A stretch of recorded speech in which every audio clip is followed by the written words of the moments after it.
சீரியல்களின் full எபிசோடுகளை Sun டிவியில் ஒளிபரப்பான உடனே எக்ஸ்க்ளூசிவாக சன் நெக்ஸ்டில் மட்டும் ஃப்ரீயா பாருங்கள். அந்த மீனா என் வேலைய சுலபமாக்கிட்டானே. நான் கூட தேவிய சிதம்பரம் ஏத்துக்க மாட்டான்னு நினைச்சேன். மீனா நெருப்பு சட்டி எல்லாம் தூக்கி ஏத்துக்க வச்சுட்டா. இது போதும் எனக்கு.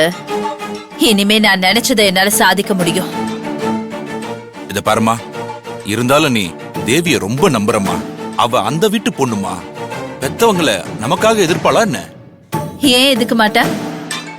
அவளுக்கு பெத்தவங்க செய்ய வேண்டிய கல்யாணத்தையே நான் தானே செஞ்சு வச்சேன். கல்யாணம் செஞ்சு வச்சா மட்டும் அவ உன் பேச்ச கேட்டு நடப்பான்னு நினைக்காத. அவ உடம்புல ஓடுறது சிதம்பரம் ரத்தம். அவள அவங்க ஈஸியா மாத்திருவாங்க. யாரு மாத்தினாலும் அவ மாற மாட்டானே. ஏன்னா என் ரத்தமே இல்லாம அவளை என் மகளா தாங்கியிருக்கேனா. இப்ப இல்ல, இனிமே எப்பவுமே அவளுக்கு நான் தான் அம்மா. இந்த அம்மா சொன்னா அவ என்ன வேணாலும் செய்வா. இத பாருமா, எதுக்கும் நாம கொஞ்சம் உஷாரா இருக்கணும். இனிமே அந்த குடும்பம் தானே உஷாரா இருக்கணும். ஏன்னா நான் தேவிய சிதம்பரமோட மகளா அனுப்பல, அவங்க சந்தோஷத்தை அழிக்கிற ஒரு கருவியா தானே அனுப்பியிருக்கேன். அவங்கள ஏன் தெரியுமா இப்ப வரைக்கும் அவ எதிர்க்கிறா? அவளுக்கு பிடிச்சவன நான் அவளுக்கே கட்டி வச்சிருக்கேன்.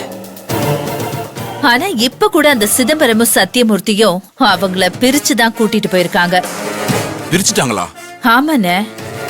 சிதம்பரம் தேவிய அவ மகளா மட்டும்தான் ஏத்துப்பேன்னு சொல்லியிருக்கான்.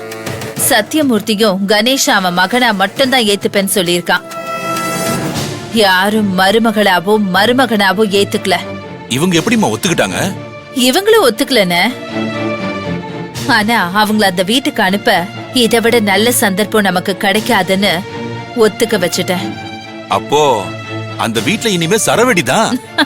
பத்த வச்சது யாரு? இந்த வேதநாயகியாச்சே.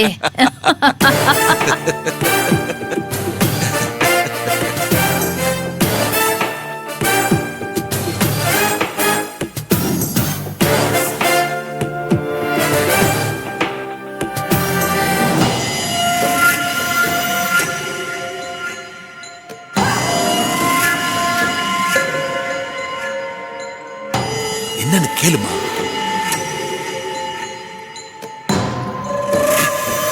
அஞ்சலி, என்ன தாலியோடு வந்து நிக்கிற? கல்யாணம் ஆயிடுச்சா? இல்ல, தாலி கட்டிட்டு வந்திருக்கியே அதனால கேட்டேன். தாலி கட்டினது யாரு? உன் புருஷன் யாரு? அந்த பண்ணாடைய என் புருஷனை சொல்லாதீங்க. எனக்கு வர கோவத்துக்கு என் கையாலேயே அவனை கழுத்தை நெரிச்சு கொண்டுடலாம் போல இருக்கு. அஞ்சலி, ரிலாக்ஸ். என்ன நடந்துச்சுன்னு சொல்லு. தாலி கட்டினது, கழுத்து நெரிக்கிறது என்ன சொல்லிட்டு இருக்க? இங்க பாரு, என்ன நடந்துச்சுன்னு சொன்னாதான் உன் பிரச்சனைக்கு தீர்வு சொல்ல முடியும். முதல்ல உன் கழுத்துக்கு தாலி எப்படி வந்துச்சுன்னு சொல்லு. அந்த பொறுக்கி ராஸ்கல் சாமி வந்த மாதிரி நாடகம் ஆடி என் கழுத்துல தாலியை கட்டிட்டான். யாரு? அவன்தான் கூகுள். அவன் பேரை சொல்லவே என் வாய் கூசுது.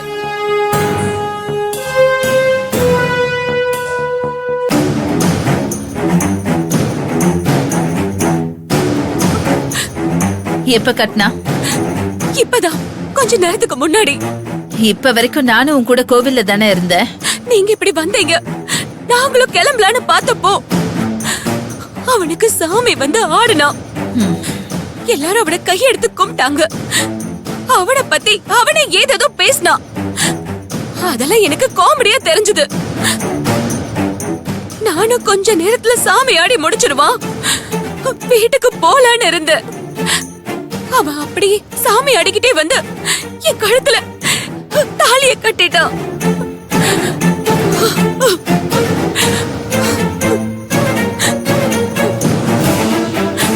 அந்த மூஞ்சுக்கு நான் பொண்டாட்டியா? அவன் மூஞ்சுக்கு என்ன ஆசைப்படலாமா? அவன் தாலி கட்டினத பார்த்து அந்த சிதம்பரமும் சத்தியமூர்த்தியும் பார்த்து திட்டி இருப்பாங்களே. திட்டினாங்கதான். அந்த கிழவி கூட அவனை அடிச்சா. அவனுக்கு சாமி வந்தது, அதனால தெரியாம கட்டிட்டான்னாங்க. ஏமாத்தி நடிச்சிட்டா.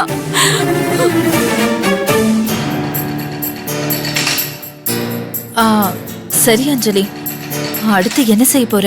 என்ன செய்யணும்? அவன் கூட போய் குடும்பம் நடத்தணுமா? அவன் ஒரு ஆளு, அவ கட்டதுக்கு பேர் ஒரு தாலி. இத மதிச்சு நான் இத கழுத்துல போட்டுக்கணுமா? இத இப்பவே கழட்டி எறிறேன். வேணாம். இத விடுங்க. அஞ்சலி, விடுங்க. அஞ்சலி, no, no. அஞ்சலி, stop. உனக்கு கிடைச்ச ஒரு நல்ல சான்ஸ நீங்க மிஸ் பண்ண பாக்குறீங்க. இது அவன் கட்டின தாலி எனக்கு லைஃப்ல கிடைச்ச சான்ஸா? அப்படிப்பட்ட ஒரு சான்ஸ் எனக்கு தேவையே இல்ல.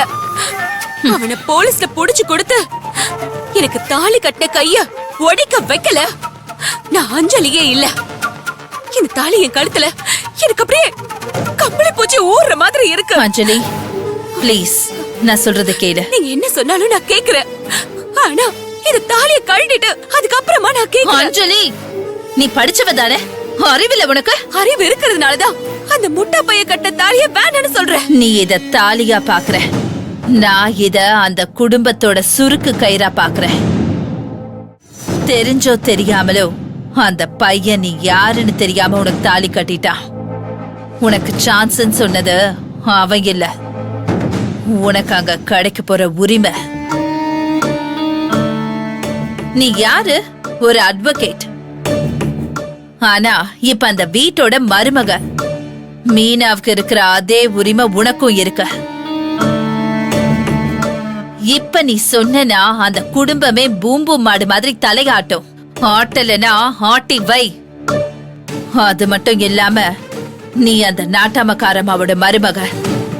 கண்ட்ரோல் எடுத்துக்கிட்டனா அந்த வீடே உனக்கு அடிமை. இவ்வளவு நாளா அந்த மீனா உன்னை சாதாரணமா நினைச்சால, இப்ப உனக்கு அவ சர்வ சாதாரணம். எப்பேற்பட்ட விஷயம் உன் கைக்கு வரமா கிடைச்சிருக்கு, அதையும் தூக்கி எறியணும்னு நினைக்கிற?